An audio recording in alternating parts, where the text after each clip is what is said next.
What's up YouTube? I'm an average dad, and this is the first video in a series where I'll take an awkward nook in our basement and turn it into a sweet dry bar. And no, Grandma, I did not get a perm. This is just how my hair looks. A dry bar is a lot like a wet bar, except for there's no sink. For this reason, they're a lot easier to install because you don't have to do any plumbing and worry about water going everywhere. If this and other DIY projects on a budget sound interesting to you, please consider subscribing. Now let's get to it.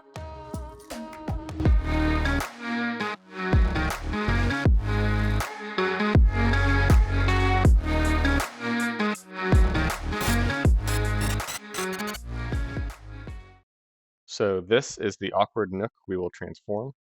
It's pretty useless in its current state, and is currently our informal Nick Cage shrine, a true national treasure. That's high praise. So first I'm going to remove the baseboards. To do that, I'm going to use this trim removal tool and my small pry bar. This nook is pretty deep and I won't have the base cabinet up against the wall, so I won't need to remove the back wall baseboard. Instead of removing some of the carpet and adding another tack strip, I'm using this thin flooring plywood I had, and the base cabinet and beverage cooler will go on top of that. So here I am test fitting it. It's pretty tight, but it looks like it should work. But of course, it is never that simple with these home projects. The outlet I need to use is partially blocked by the base cabinet. C-R-A-P! So I'll go ahead and mark that, and then go out in the garage and cut that out with my cordless drill and jigsaw.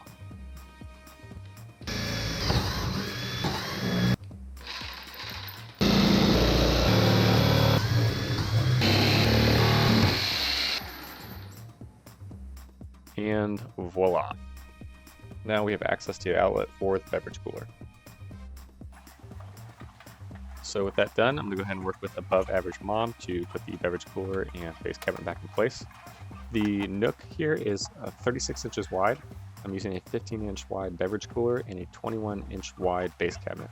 So it was a pretty tight fit.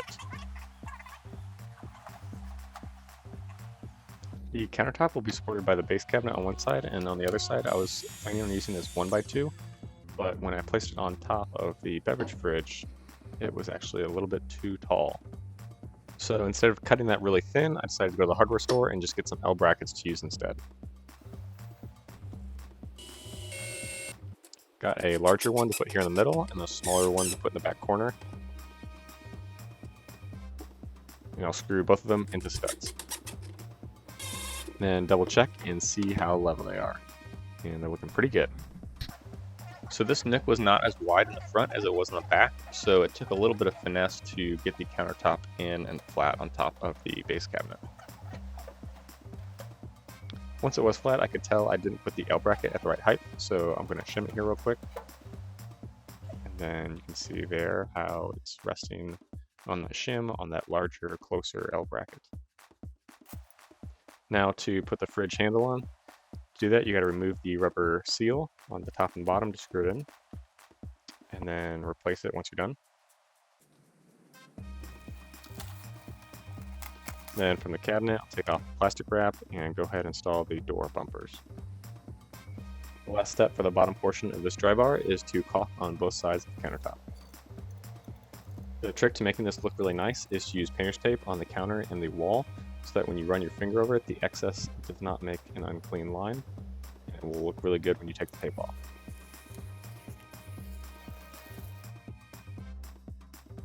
Probably should have done this earlier, but I'm also going to screw the cabinet to the wall. I'll go above the countertop and find a stud, and then go below and measure to that same location, and then attach it with a self-tapping screw. This will just help everything stay solid and not move around. So now I can plug in and stock the fridge.